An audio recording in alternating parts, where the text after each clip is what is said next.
చూసాం. కానీ గొడవ పడ్డప్పుడు భాగదోడి జరిగింది సార్, ఇష్యూ జరిగింది, మేము ఒప్పుకుంటాం దాన్ని.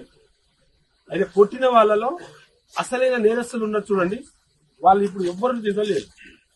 పట్టుకొచ్చిన దాంట్లో అసలైన నేరస్తులు వదిలేసిరంట. కక్ష సాధింపు, ఆ పార్టీకి సంబంధం లేకనో ఓటేనోడో వానికి పడనోడో ప్రతీకారం తీర్చుకోవడానికి మాత్రం ఈ అమాయకులని పావులా వాడుతున్నారు, ఇబ్బంది పెడుతున్నారు.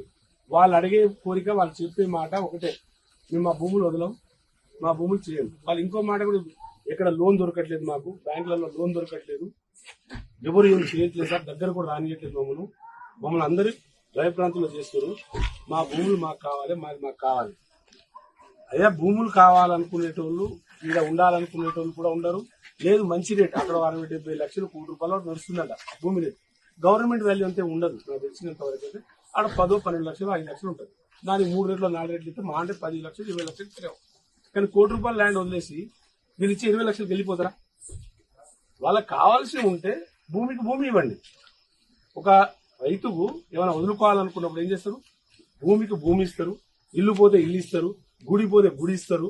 అవసరమైతే నష్టపరిహారం ఇంకైనా కొంచెం డబ్బులు ఇచ్చి వాళ్ళకి వేరే దగ్గర కాంప్లీట్ చేసి ఆ తర్వాత ఈ ల్యాండ్ ఇచ్చేస్తారు.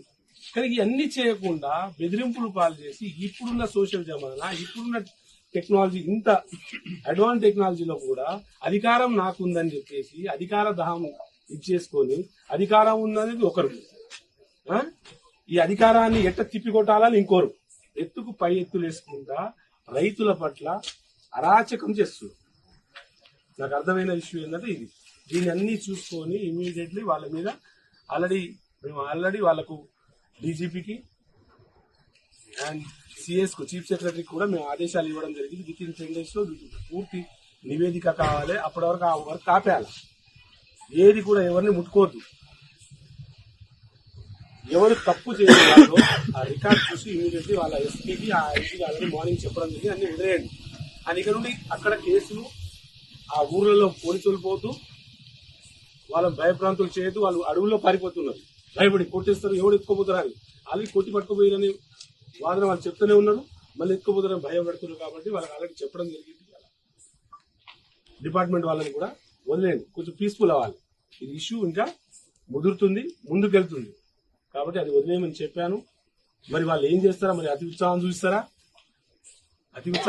వదిలేస్తారా అనేది. ఒకవేళ వాళ్ళు అతి ఉత్సాహం చూస్తే వాళ్ళందరినీ, ఎవరెవరు నిందితులున్నా వాళ్ళని అరెస్ట్ చేయిస్తారు.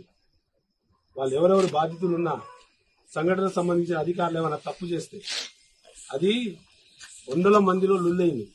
ఒక మనిషి కావాలని ఉద్దేశపూర్వక కొట్టింది కాదు, అది ఆ గొడవ జరిగింది కాదు. అక్కడ ఉన్న అధికారులు ఎవరెవరు తప్పు చేసిరో, ఇప్పుడు కొంతమంది వ్యక్తుల పేరు చెప్పినాం, వాళ్ళని ఇమీడియట్లీ అక్కడ నుండి బయటికి పంపించండి. ఆ ఏరియాలో వాళ్ళు ఉండకూడదు అధికారులు. ఆ ఎంఆర్ఓ ఉండొచ్చు, ఇంకో అధికారి ఉండొచ్చు, మిగతా ఇంకో కొంతమంది సిఐలు కొంచెం అతి ఉత్సాహం చూపించి ఈ గవర్నమెంట్ ఉందని మనం వాళ్ళకి ఏం సపోర్ట్ చేసిరో తెలియదు. మరి సీఎం గారి ఏరియా కాబట్టి సీఎం గారు పెద్ద ఎత్తున ఏదైనా వరాలు జల్లిండేమో నాకు ఐడియా లేదు. మరి అలాంటి వరాలు జల్లినట్టు నన్ను ఏం చేయలేడు అనుకుంటారేమో. కానీ వాళ్ళ తరఫున హ్యూమన్ రైట్స్ తో పాటు ఎస్టీ కమిషన్ కూడా ఉంది. మా ఎస్సీ బిడ్డల కోసం మేము ఉన్నాం. మీరు ఇలాంటివి జరిగితే మాత్రం ఊరుకునేది లేదు. కానీ మిత్రులారా, మనం డెవలప్మెంట్ లో భాగంలో ఎట్లాంటి ఇండస్ట్రీ కూడా మన దేశానికి, మన రాష్ట్రానికి, మన జిల్లాకి, మన మండలానికి రావాల్సిన అవసరం ఉంది. దానికి తగ్గట్టు ల్యాండ్ ఇవ్వాల్సిన అవసరం ఉంది. లేదా గవర్నమెంట్ ల్యాండ్ చూడాలండి, లేదు ప్రైవేట్ ల్యాండ్ కావాలనుకున్నప్పుడు వాళ్ళ కోరికలు నెరవేర్చండి. వాళ్ళ కోరికలు నెరవేర్చి మీరు తీసుకోవాలి తప్ప ఇలాంటివి చేస్తే మంచిది కాదు. కానీ ఇవాళ బాబు వాళ్ళు చూస్తే బాగా బాధ అనిపించింది. నేను ఖచ్చితంగా చెప్తున్నా, వాళ్ళకి అండగా ఉంటా. ఇక్కడ జరిగిన సంఘటనలు పార్టీలు వేరు కాదు, మనం ముందు ప్రజల కోసం చేయాల్సిన పనులు, వాటి వాళ్ళకి న్యాయం జరిగేటట్టు చూస్తా. అలాగే తప్పు చేసిన శిక్ష పడేటట్టు చేస్తా.